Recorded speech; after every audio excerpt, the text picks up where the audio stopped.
used to dream about going to college. This is the way I always pictured it. Wait a minute, when did you dream about going to college? When I used to fall asleep in high school.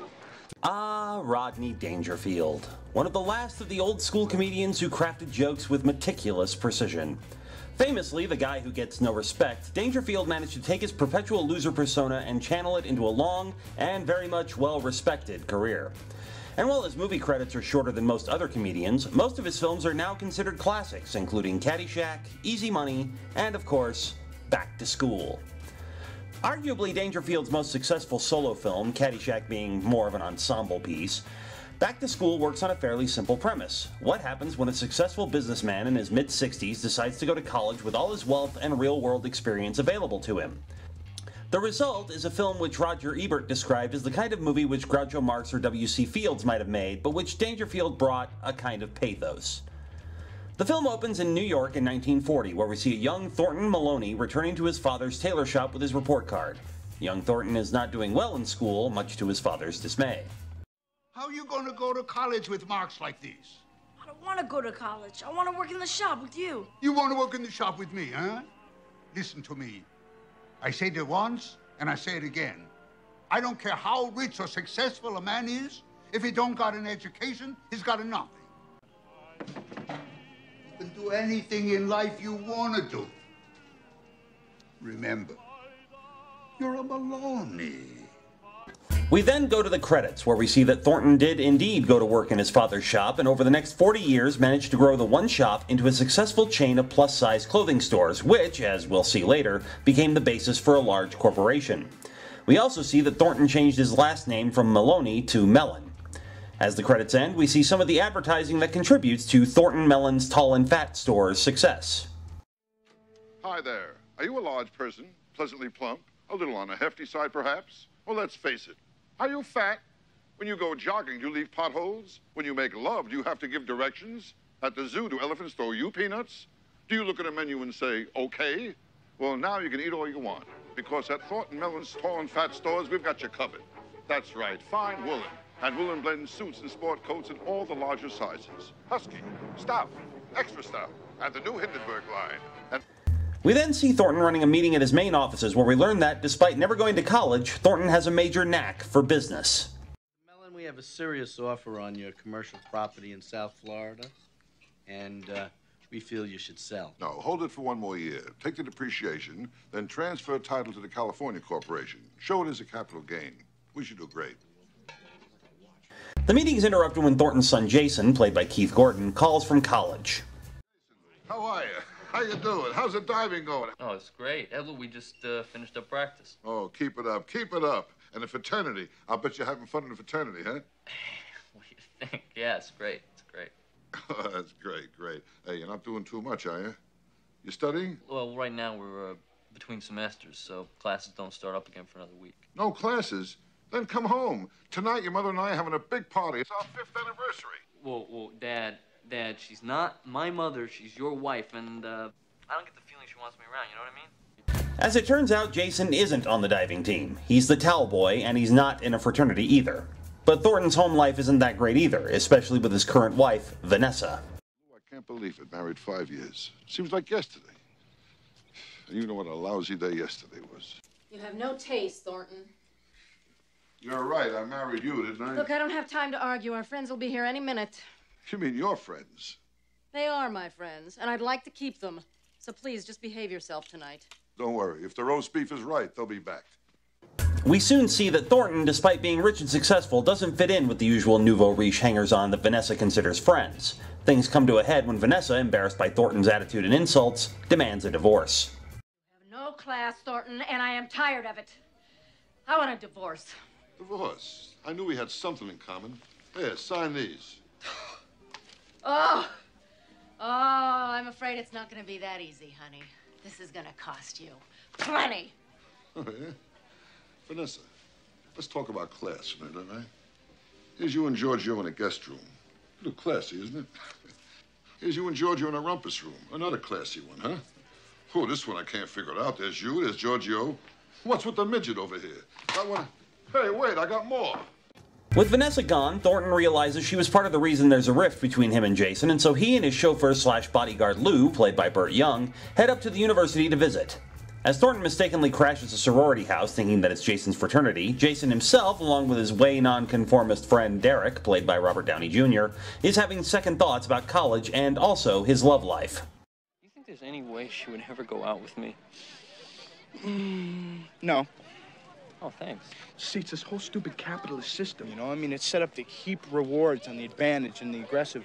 And just like to make sure that like two regular schmoes like you and me never get a date with girls like Valerie Desmond.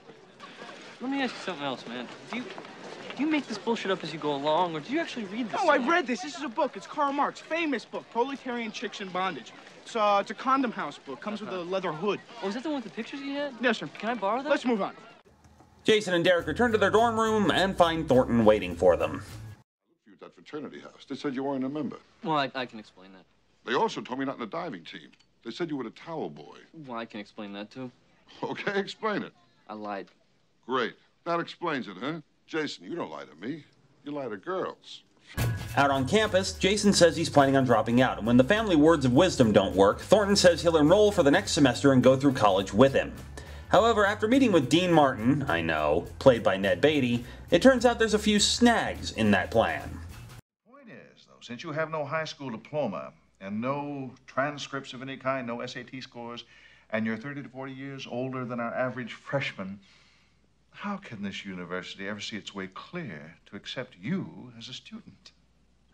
As Calvin Coolidge once said, the business of America is business. At the groundbreaking ceremony, we meet our antagonist for the movie, Dr. Philip Barbet, played by Paxton Whitehead, who does not think highly of Thornton or the way he was allowed to enroll. Philip, I'm so glad you could make it. Mr. Mellon, I'd like for you to meet Dr. Philip Barbet, who's the dean of our School of Business. David, I just want to get it on record that I am totally against this. I don't think that selling admission to an obviously unqualified student is very ethical or honorable. All right, Phil, but I'd just like to say, in all fairness to Mr. Mellon here, it was a really big check. While registering for classes, Thornton works on how to get through the lines faster, while Jason encounters his longtime crush, Valerie, played by Terry Farrell. When she expresses she's interested in taking astronomy, Jason and Derek let her cut in line with them. And it's at this point we meet Jason's nemesis, Chaz Osborne, played by everybody's favorite 80s douchebag villain specialist, William Zabka. Mellon, buddy, what do you say? Let me in, okay? I don't think so, Osborne. Mellon, about your friend here, straighten him out. Look, Chaz, there's a lot of people waiting. It wouldn't really be fair, you know? I'll tell you what. Maybe if you got a note from each and every one of these people saying that it was all right, then we'd reconsider. But until that day, take a hike, you elitist fraternity scumbag. An interesting side note here. Zabka, already well aware of the reputation he was getting in being the bully, decided to do something slightly different here. In Zabka's own words, Chaz is more annoying than actually evil like some of the other roles he's played. He's still very much a Zabka villain, but compared to his other roles, yeah, Chaz is more likely to back down when challenged. Watch closely and you'll see what I mean. Anyway, thanks to some creative sign work, Thornton manages to clear the registration lines out, and all four of them get registered without losing the whole day. Later in the bookstore, Thornton flashes a little cash and begins to make inroads with everyone. This gets the attention of Dr. Barbet and his girlfriend, Dr. Diane Turner. That is Mr. Thornton Mellon, the world's oldest living freshman, and the walking epitome of the decline of modern education. The stupid clod thinks he can buy his way out of the gutter. Oh, I don't think so. I think he was just having fun. Oh, really? After revamping the dorm room to his liking, Thornton and Jason get started on their first day of classes. First up, economics with Dr. Barbet, who proposes using the term to create a mock company. However, Thornton can't help but chime in with his own experiences. You will see the final bottom line requires the factoring in of not just the material and construction costs, but also the architect's fees and the costs of land servicing. Oh, you left out a bunch of stuff. Oh, really? Like what, for instance? Well, first of all, you're going to have to grease the local politicians for the sudden zoning problems that always come up. Then there's the kickbacks to the carpenters. And if you plan on using any cement in this building, I'm sure the Teamsters would like to have a little chat with you, and that'll cost you. Oh, and don't forget a little something for the building inspectors. Then there's a long-term cost, such as waste disposal. I don't know if you're familiar with who runs that business, but I assure you it's not the Boy Scouts. That'll be quite enough, Mr. Mellon. Maybe bribes and kickbacks and mafia payoffs are how you do business. But they are not part of the legitimate business world. And they're certainly not part of anything I'm teaching in this class. Do I make myself clear? Sorry, just trying to help, that's all. Following Barbet's class, Thornton attends his next class, Contemporary American History, which leads to one of the funniest and most memorable scenes in the entire film. Now, can someone tell me why in 1975 we pulled our troops out of Vietnam? The failure of Vietnamization to win popular support caused an ongoing erosion of confidence in the various American but illegal Saigon regimes. Is she right? Because I know that's the popular version of what went on there. I know a lot of people like to believe that.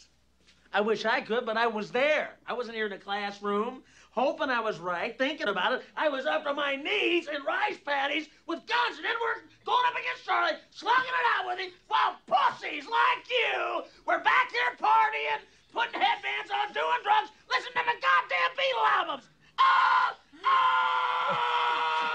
This scene actually almost ended up on the cutting room floor, but Sam Kinnison's performance and the fact that the reactions of the other actors in this scene are completely genuine saved it, and it almost never fails to get a laugh. Thornton's next class proves to be just as memorable when it turns out to be Diane's English class. Gibraltar as a girl, where I was a flower of the mountain. Yes, when I put the rose in my hair like the Andalusian girls used. Or shall I wear red? Yes. And how he kissed me under the Moorish wall, and I thought, well, as well him as another. And then I asked him with my eyes to ask again, yes. And then he asked me, would I yes to say yes, my mountain flower. And first I put my arms around him, yes, and drew him down to me so he could feel my breasts all perfumed, yes. And his heart was going like mad, and yes, I said, yes, I will, yes. Yes! Yes!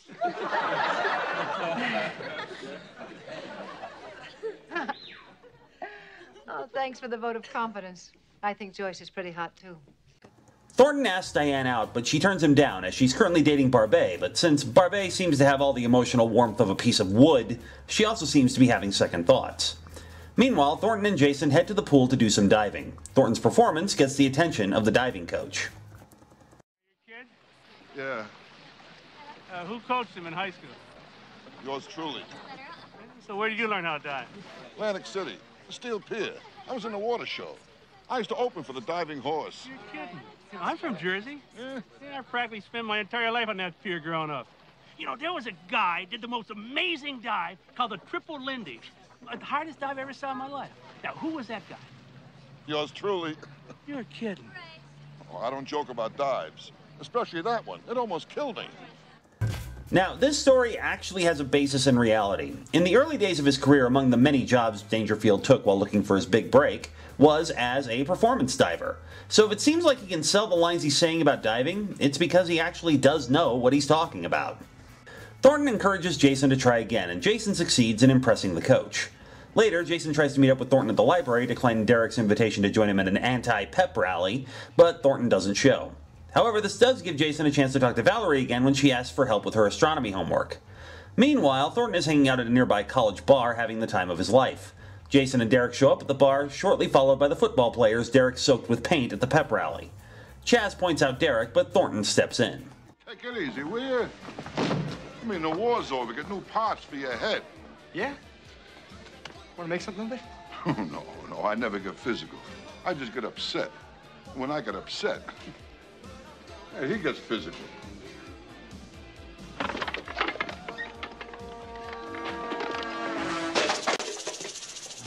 Got a problem? No, I've got a problem. Now you do. As it turns out, while he's enjoying the social aspects of college, Thornton is having problems in class. He asks Diane for some tutoring, who agrees, and they meet that night. And we start to see where the problems may lie.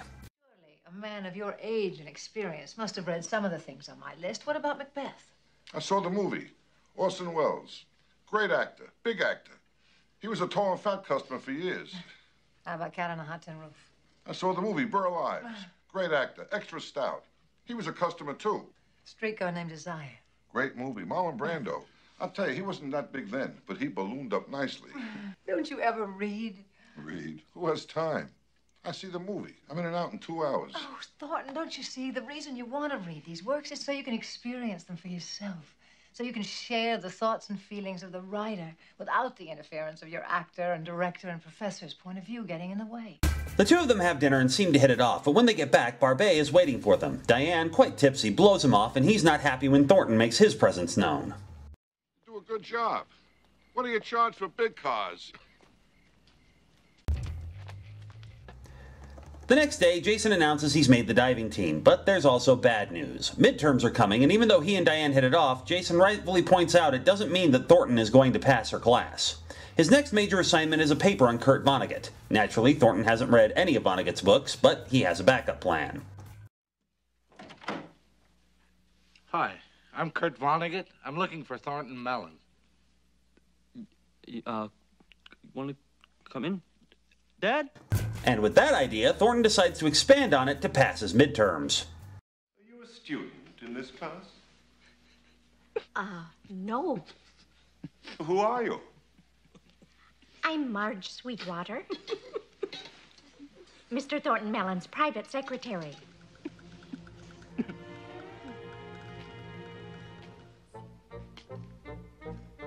What are you doing here? Oh, I'm taking notes for Mr. Mellon. Another true story. Keith Gordon's reactions in this scene came about because he found it impossible to not break during the performances of Paxton Whitehead and Edie McClurg. Director Alan Metter found Gordon's reactions funnier than the script's call for Jason to be annoyed with his father's latest stunt and told Gordon to run with it. And Jason finds he has good reason to be annoyed when he returns to the dorm and finds Thornton's office staff doing all his work for him. But things come to a head when it turns out the staff have been doing all of Jason's work too. What's this? Your astronomy report. What's wrong with you? What's wrong with you? I want to write that paper. I'm going to write that paper. See, that's why I'm taking astronomy, is to learn something. You're never going to learn a goddamn thing if you got people doing your work for you. Oh, never mind. Kids. They always do things the hard way. Things go from bad to worse at Jason's first dive meet. He invites Valerie to the party Thornton's throwing that night, but Chaz insinuates that Thornton bribed the coach to let Jason onto the team. This screws with Jason's head to the point that he flubs his dive, causing the team to lose. Later, it turns out Valerie has a date with Chaz at the frat, but the frat party's a dud because Thornton's party is dragging everybody there, especially with Oingo Boingo providing the music. However, things don't go so great there, too. Diane discovers Thornton in the hot tub with 4 other girls and storms out in a huff. Jason, depressed over the dive meet, drinks himself into a major stupor and takes his aggravations out on Valerie and punches out Chaz. Thornton finds him, and they finally have it out. You don't get it. Everything I have is because of you. And because of you, I get my astronomy homework done for me by NASA. I just want the best for you. That's all I ever wanted. I did it all for you. I know, but you don't know when to quit. Look, I know you came up here to help me, and I really appreciate it, and it's really sweet, and it's really not working. I mean, can't you just let me do something for myself? I just want to see you happy, that's all. Well, take a good look. Because I was a lot happier when I was miserable. Things get even worse for Thornton when Diane calls him out for not writing his own paper. But you're not going to pass my course by turning in someone else's work. What do you think? Someone else wrote this? Look, all I know is that you didn't, and that's what disappoints me. Tell you something else, whoever did write it doesn't know the first thing about Kurt Vonnegut. And another thing, Vonnegut, I'm going to stop payment on a check. What's that? Fuck me. Hey, Kurt, you read lips? Fuck you! But it appears Diane isn't the only professor who's noticed Thornton hasn't been turning in his own work. Confronted with this information and the possibility of expulsion, Thornton does the only thing he can. Well, Thornton, I'm only going to ask you this one time. Is the work that you turned in your own? I can't lie to you, Dean Martin. Yes, it is. Barbet demands Thornton take an oral exam proctored by all his professors, saying that if Thornton has done all the work he says he has, then there shouldn't be a problem. Meanwhile, Lou tries to straighten Jason out. Your papa loves you, hey. He's looking out for you. Look out for him. When Jason returns to the dorm, he finds Thornton getting ready to leave. Jason offers to help Thornton cram for the exam, triggering the obligatory montage, where apparently Diane has also agreed to assist in helping Thornton prepare. Finally, the exam arrives, where Thornton has 3 hours to complete it, and if he fails any part of it, he will be expelled. And of course, Barbet is up first. I have only one question for Mr. Mellon.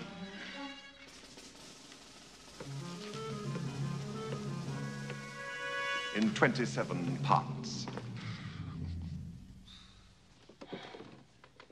While Thornton struggles with the exam, Jason apologizes to Valerie and lets her know how he feels about her. Valerie returns his affections, much to Chaz's dismay. Meanwhile, Thornton finally gets to the end of Barbet's question.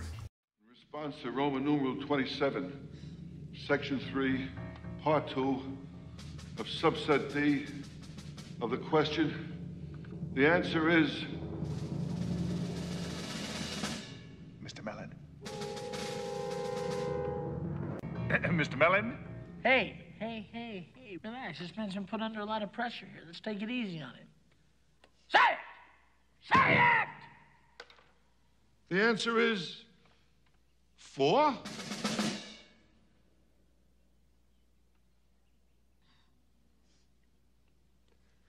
Right.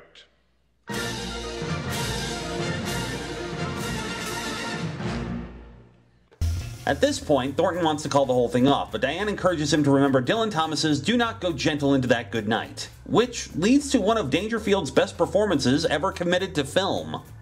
Do not go gentle into that good night. Brave men, near death, who see with blinding sight. Blind eyes could blaze like meteors and be gay. Rage, rage against the dying of the light. And you, my father, there in the sad height, curse, bless me now with your fierce tears, I pray. Do not go gentle into that good night. Rage, rage against the dying of the light. Thornton, what does that poem mean to you? It means I don't take shit from no one. I'm gonna pass this test. I'm staying in school. Who's next? Meanwhile, another dive meet is happening, and Derek can't resist being a delightful little shit.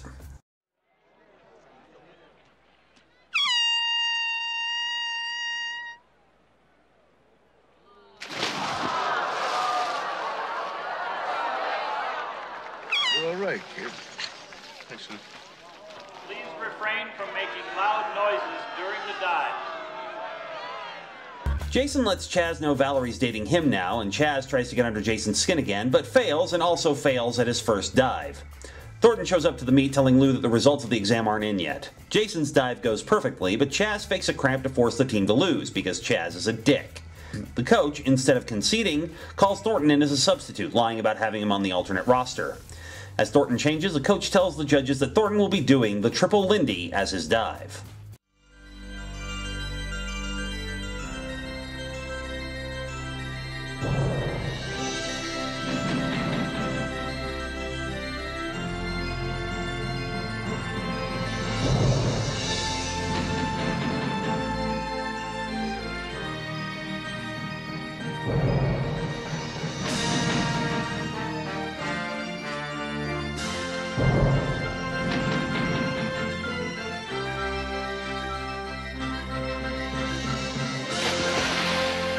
Of course, the dive goes perfectly and the college wins the meet. Diane also arrives with more good news. Great, that was incredible. I guess there's nothing you can't do. I've got the results of your exams right here. Do I want to hear them? You passed all D's and an A. Who gave me the A? I did. And so, with Thornton allowed to remain enrolled and presumably actually going to do his own work going forward, he's given a rare honor at the graduation ceremony at the end of the year. To all you graduates, as you go out into the world, my advice to you is, don't go. It's rough out there. Move back with your parents. Let them worry about it. Back to School is not only funny, but has a surprising amount of heart. Rodney Dangerfield's comic timing and one-liners are on point as usual, but he shows off some of his little appreciated acting talent in several of the scenes where things go wrong for Thornton. The supporting cast is equally good, with Keith Gordon and Robert Downey Jr. standing out. Even our villains are a lot more realistic here, both from Paxton Whitehead's Dr. Barbet and William Zabka's Chaz. These are not over-the-top villains. You can see where both of them are coming from. They may be egotistical and self-absorbed, but they aren't evil, and the movie actually affords them a modicum of respect by having them defeated, but not humiliated. Something which modern comedies could really learn to do again, in my opinion. Back to School was a critical and commercial success, earning over $91 million theatrically against an $11 million budget, going on to become the 6th highest grossing movie of 1986, and the 2nd highest grossing comedy of that same year behind Crocodile Dundee. Unfortunately, this would be the last real success Dangerfield would have film-wise in a leading role. The rest of his starring theatrical films were failures, and he found more work in supporting roles in movies like Little Nicky and a surprisingly dark and serious turn in Natural Born Killers. But if you've never seen Back to School, do so and witness a comic master at the height of his game. I'm Aaron Mills. Join me again for another edition of Saturd80s. A good teacher. He really seems to care. About what, I have no idea.